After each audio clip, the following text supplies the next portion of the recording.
Hi guys, I'm Jenny Chiu here with Miguel Gallardo, and Orlando City has made a few signings, so we are here to break it down for you.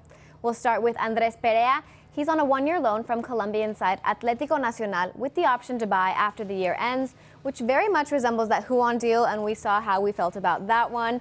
But Andres is 19 years old. He debuted for the first team at 17 years old. He represented the Colombian national team at the U17 and the U20 World Cup.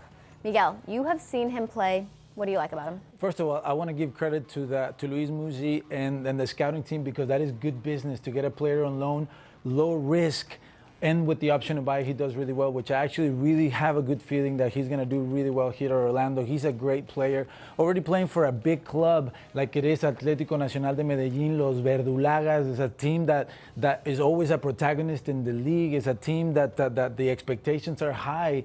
And when you play type of games like that, it brings you experience. It brings you an ability to deal with pressure. That's going to become very valuable for Andres Perea. He's a holding midfielder player, but he has an ability to get forward. He covers a ton of ground. He's got good positioning.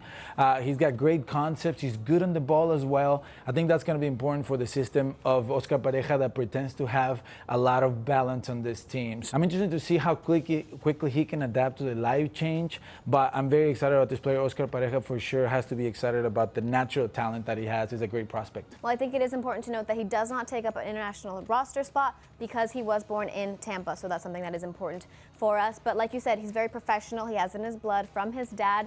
But I think we also watch these interviews where he has that discipline and that aura about him. Yeah, no, I like that you say that, because he has a lot of maturity, right? He's very sensible in the things that he says.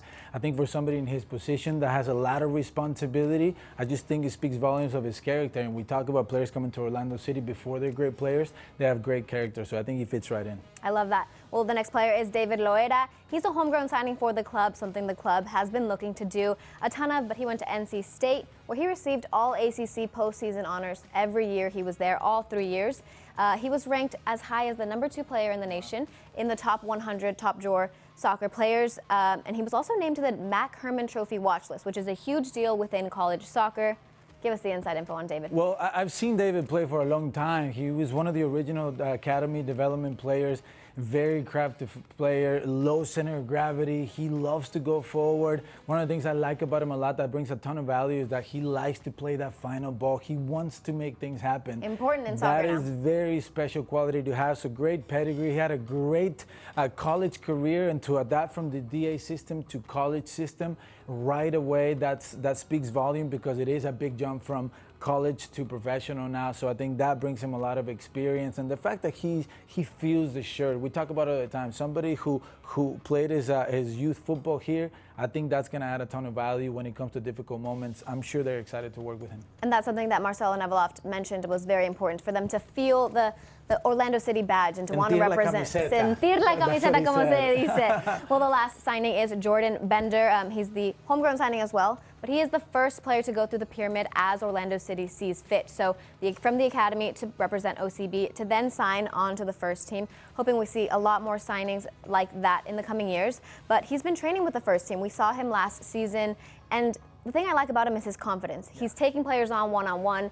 He's not afraid to have an academy player come in and say, hey, I'm going to take you on. You're a starting defender for the MLS squad. I don't care. That's super important. Yeah, he's a little shameless, isn't he? He's got a little pep in his step. He's not afraid to express himself. That's super important to be an attacking player and already want to make things happen. I really like that about him. You mentioned him being part of that pyramid, going from the DA to OCB, and now being part of the first team. That's what we want to see. That's what we want to see, because there's a ton of talent here in Central Florida.